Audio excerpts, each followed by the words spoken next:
और अब कल एक इंसिडेंट को उन्होंने वो भी बताया हुआ पार्लियामेंट का जो आयोजन, अरे वो तो पार्लियामेंट के बाहर है, ऐसे चीजें यहाँ भी करे गांधी। और अब कल एक इंसिडेंट को उन्होंने वो भी बताया। अरे वो तो पार्लियामेंट के बाहर है, ऐसे चीजें यहाँ भी करे गांधी। और हमारे साथ हमारे सहयोगी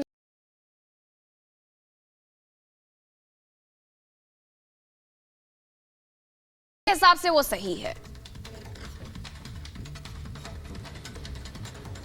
बिल्कुल, और न सिर्फ कल्याण बनर्जी बल्कि जब ममता पूछा गया कि क्या इसको लेकर आपकी राय है, आप क्या सोचती हैं, क्या ये गलत है, तो उस पर उन्होंने साफ इनकार कर दिया। उन्होंने यहाँ तक कह दिया कि अगर राहुल गांधी वीडियो नहीं बनाते तो आप लोगों को पता ही नहीं चलता। ये पूरा मसला हमारी कमेटी जो है वो तय करेगी, और ये तक कह दिया गया कि मैं आज उस पर कोई बात नहीं करने जा रही हूँ। तो यानी समझा जा सकता है कि कल्याण बनर्जी के मसले को लेकर क्या रवैया विपक्ष का है।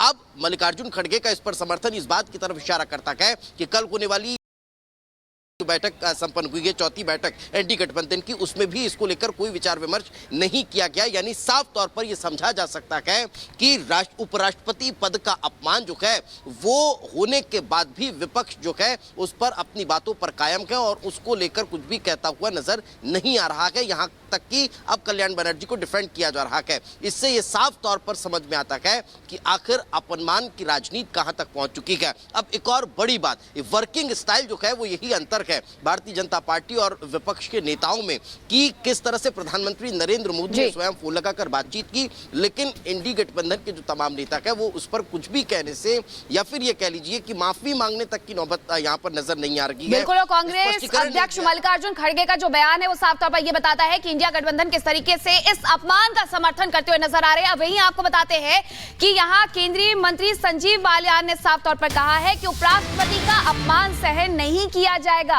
बिल्कुल भी हम ये बर्दाश्त नहीं करने वाले हैं। उन्होंने यहां तक कहा है कि ये किसानों का अपमान है। तो बीजेपी की तरफ से लगातार प्रतिक्रियाएं आ रही हैं, लेकिन इंडिया गठबंधन की तरफ से, कांग्रेस की तरफ से जिस तरीके की प्रतिक्रिया सामने आई उसके बाद कई सवाल खड़े होते हैं कि क्या उपराष्ट्रपति का अपमान इस तरीके से सही है। और संजीव बालियान ने क्या कुछ कहा है, अब आपको ये सुनवाते हैं। कितनी उम्र है उनकी, बुजुर्ग व्यक्ति, जिस तरह का अपमानजनक व्यवहार किया गया है, डोला हो या शोला हो, उन्हें समझ जाना चाहिए हम लोग इस बात को बर्दाश्त नहीं करेंगे। शर्म आनी चाहिए और डूब के मर जाना चाहिए इन लोगों को, चाहे कल्याण बनर्जी हो चाहे राहुल गांधी हो।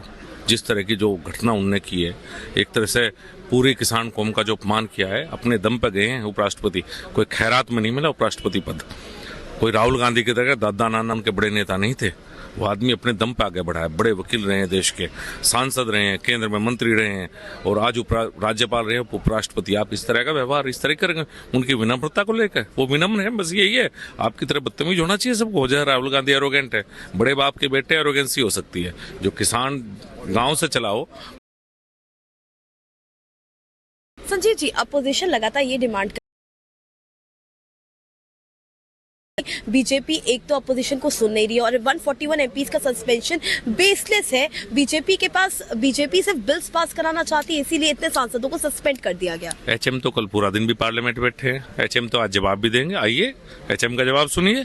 किसी को सुनना है, आइए अंदर। किसने रोका है? बैठ के बात कीजिए कि हम अंदर आना चाहते हैं। स्पीकर से बात कीजिए और बात करके अंदर आइए। कौन चाहता है कि सब? हम तो चाहते हैं संसद चले।